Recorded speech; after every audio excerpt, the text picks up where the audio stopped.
Putin lives like a war addict, but his political career is about to end because of this addiction. Putin is not the only addict in Russia. Russia has one of the highest rates of alcohol addiction in the world. This problem is also reflected on the battlefield. The Russian army is constantly experiencing new problems because of the alcohol problem. The latest news from the battlefield shows that the alcohol problem in the Russian army has now reached extraordinary proportions. The crisis in the Russian army is growing every day. Let's start. If you are, all armies are like the people of that country because the soldiers in the army are actually made up of the people. The social problems of a country are reflected in the army. This is also the case in Russia. One of the biggest social problems in Russia is alcohol addiction. Thousands of people die every year in Russia because of alcohol addiction. There are also many strange things that happen because of what drunk people do. One of the reasons for high alcohol consumption in Russia is poverty in Russia. Putin and the elite around him have great, but the Russian people are very poor. This also affects the eating habits of the Russian people. Russian people mostly eat potatoes. Potatoes are one of the most grown things in Russia. That's why it is quite cheap and the Russian people are forced to choose the cheapest products. Vodka, the most consumed drink of the Russian people, is made from potato yeast. Therefore, it is extremely cheap.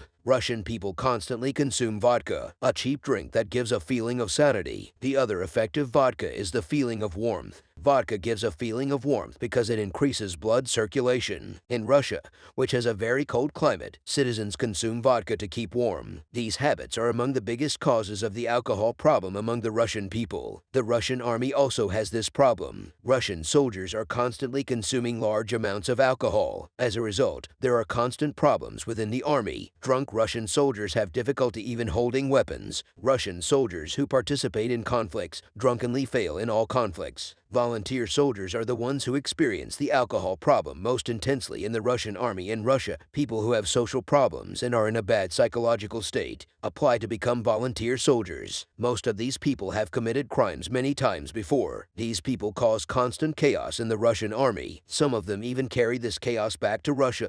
Kryl, a volunteer soldier in the Russian army, was fighting in the diagnostic region. Kryl had constant alcohol problems and was unable to participate in combat because he was too. The 34-year-old man was a nightmare for Russian commanders. No commander wanted to talk to him. Kryl was checking his social media accounts when he drunkenly passed out in his unit. That's when he saw that a friend was having a party. Kryl was in a town east of Dynastic when he saw this post. He left his base, took the car of a Ukrainian, and started speeding towards his country. Driving drunk, killed repeatedly, risked an accident. After 3 hours of dangerous driving, he arrived at his friend's house. When he went inside, he had a huge suitcase and his friends were very surprised. They tried to sober him up. Kryl was extremely drunk. He joined the party and started dancing. After a while, he put his hands in his bags and everyone was shocked. Kryl took a grenade out of his bag and dropped it in the middle of the room. Everyone who saw this started to run away but the drunk Kryl kept on dancing. Kryl was the only one in the room when the bomb exploded. He was injured by the fragments of the bomb. He suffered cuts on his face and chest.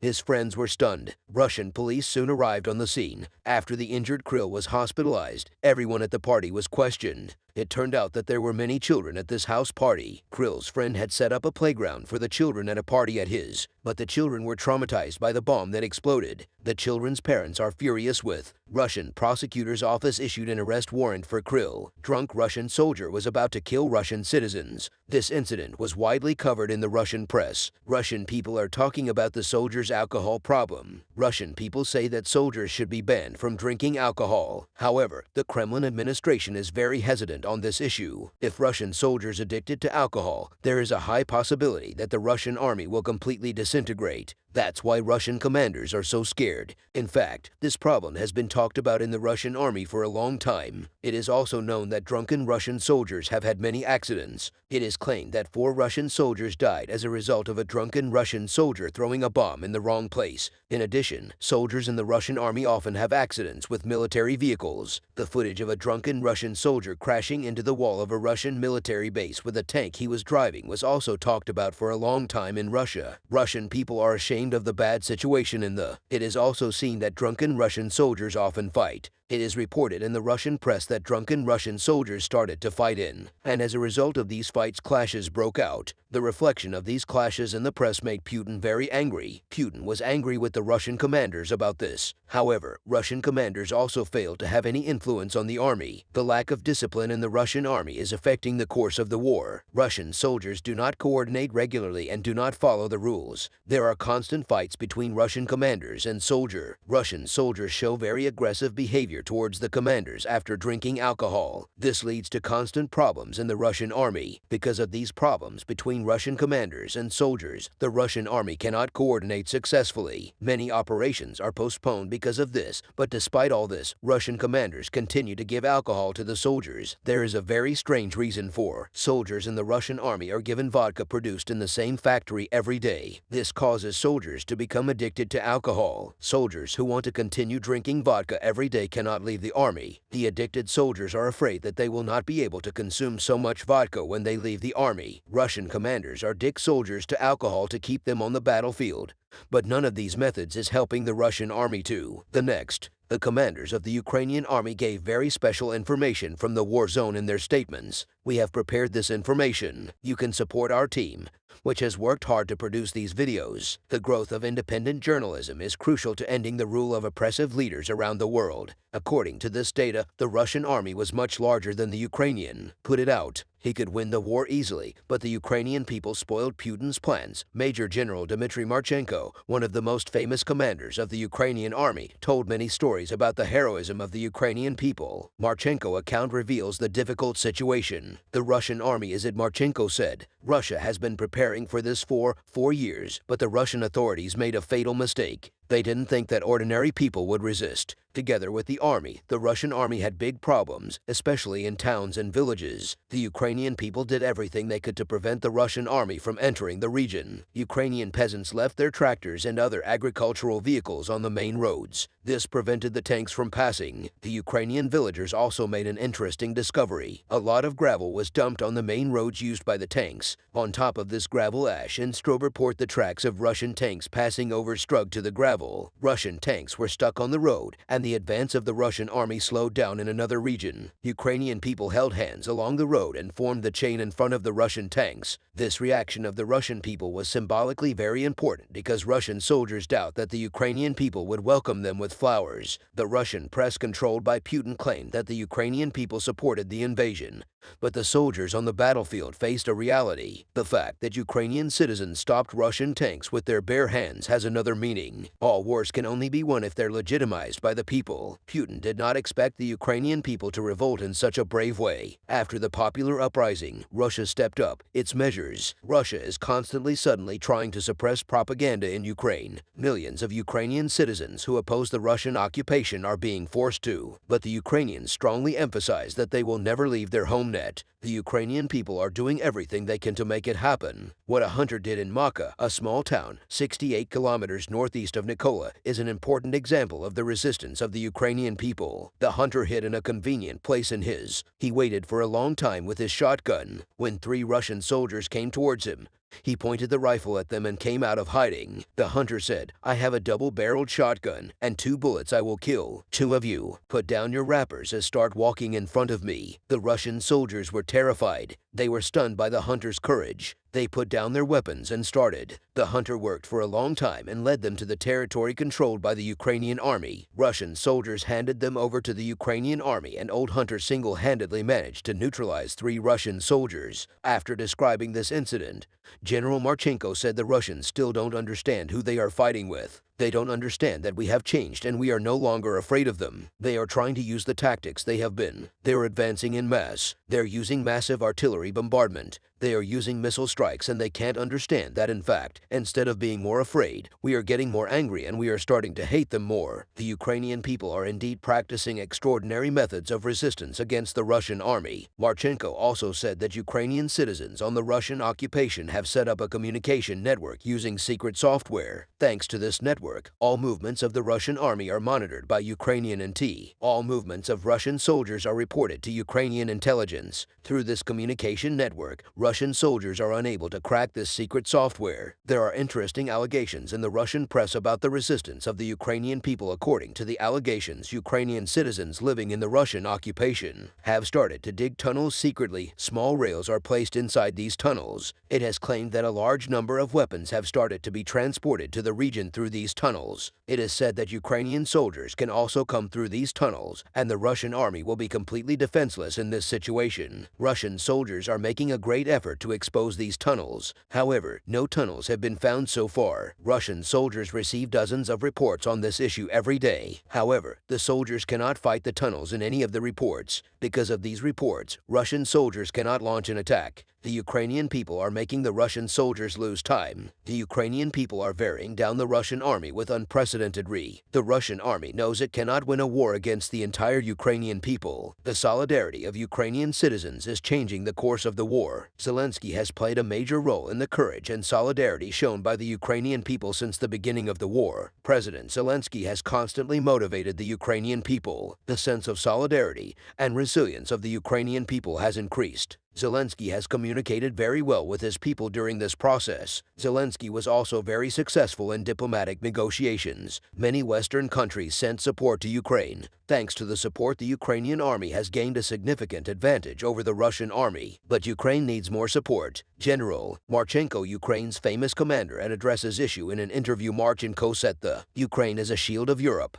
It defends Europe, and Putin is like a dog trying meat for the first time. He won't sell. He will do everything to get more and more meat. He won't stop if he gets Ukraine. So it's time for us to come together and fight to repel them together. We have the people and the will to fight. We just need the equipment. We just need help. Give me a sword and shield. I will fight. The resistance of the Ukrainian people and army is being closely followed by the Western countries. And next, the war, which primarily affected the Eastern European bloc, spread to much larger areas over time due to its global causes. The socioeconomic, diplomatic, and military aspects of the war mobilized many countries around the world, especially in the Baltic. While Estonia, a member of the Baltic Sea States Council, is making a great effort not to allow passage to Russian ships in the maritime areas on its border. Poland, one of the most important members of the, continues to be one of Ukraine's biggest allies, described as the U.S. military base in Eastern Europe. Poland stands out with its state-of-the-art F-35 warplanes, missile systems,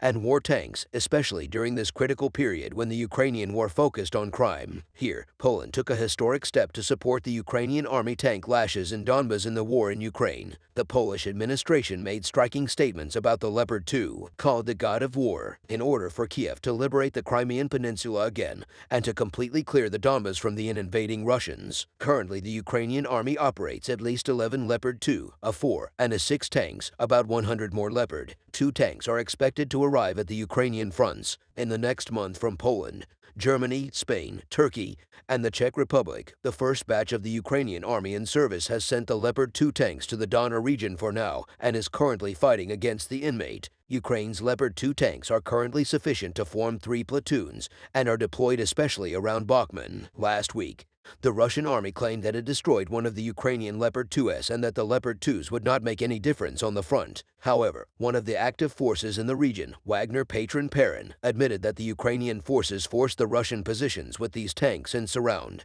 Poland was one of the first countries to send Leopard 2s to Ukraine and has always supported its navy. Ukraine in every. Polish Deputy Prime Minister, our Minister of National Defense, Mario Blush, announced that Leopard 2 tanks have already been delivered to Ukraine. Following the announcement, Polish Prime Minister Mateusz Moki also addressed the Ukrainians. Moro, GK, Poland and Europe are with you. We will definitely not leave you. We will support Ukraine until it achieves a complete victory. Over. At the same time, Blushchuk added that Ukrainian military personnel are trained at the Polish Training Center in Swerto under the leadership of Polish, Canadian, and Norwegian instructors. In addition to the Leopard 2 tank center, the Ukrainian army from Poland, about 105 Ukrainian soldiers were trained in the use of Leopard 2 tanks in southwestern Poland. As Blushchuk noted, 21 Ukrainian tank crews and tank maintenance personnel also technically specialized. Baltic country, Poland was giving a lesson to the world with its help. Warsaw's devotion to its neighbor was instrumental in persuading its European allies to donate heavy weapons, including tanks, to Ukraine.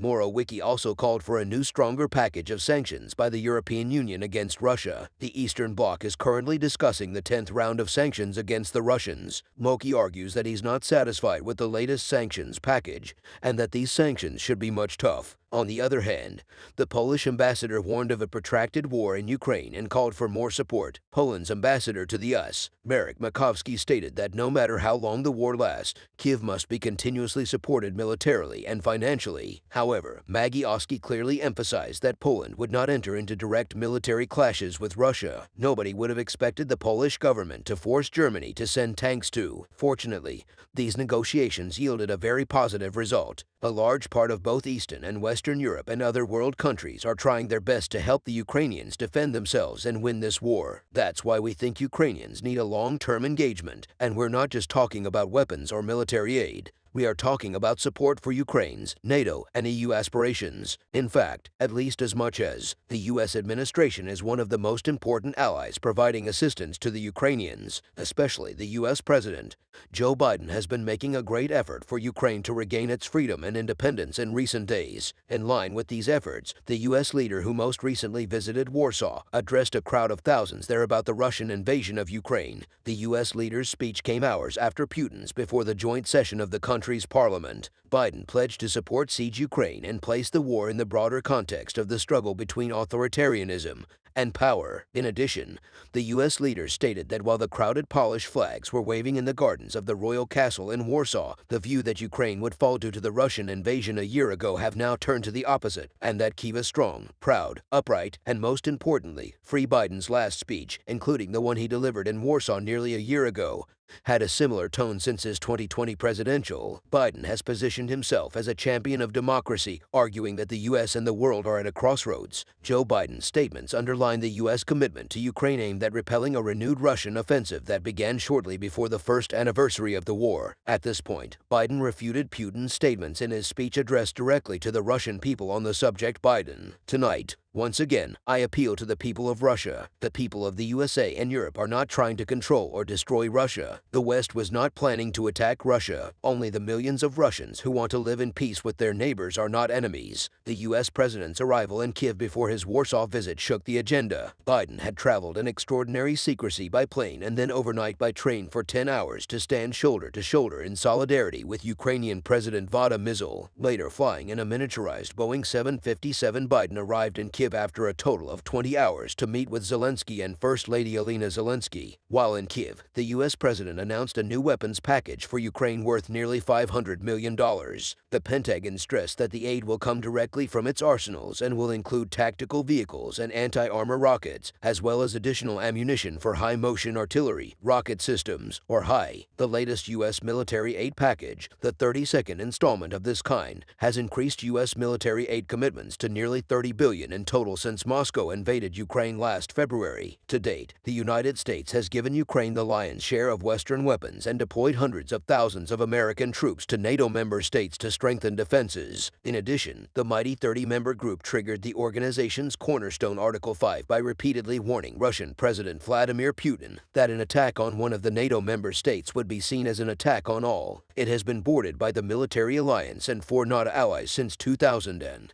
These countries of Poland, Slovakia, Hungary, and Romania on the Russian side. The effective military assistance of the U.S. and Poland to the Ukrainian army caused a complete outburst of anger. Putin announced that he will suspend participation in the New START treaty, the only remaining major nuclear agreement between Russia and the United States. Putin's ally Medvedev declared that Russia will be victorious in Ukraine and is ready to fight to the Polish border. To counter the threats, Medvedev did not hesitate to openly emphasize that the only way for Russia to achieve lasting peace with Ukraine is to withdraw the borders of the hostile states to the borders of NATO member Poland. However, these crazy statements by Medvedev are not acceptable to any, because it shares long eastern borders with Poland, Ukraine, and Russia's ally Belarus, and a border of about 200 kilometers in the northeast corner with Russia's queuing ground outer region. Any attempt to attack the Polish borders would bring Russia for the first time directly into war with NATO. Given the U.S. leader's promise to defend every inch of NATO territory, this prospect is not a risk even Russian leader Putin can take. In other words, these statements of Medvedev are only seen as a desire to escalate the war. Regardless, the clear stance of the world, state, and the USA on this issue is the most concrete proof of how low the probability of Mi's statements to come true.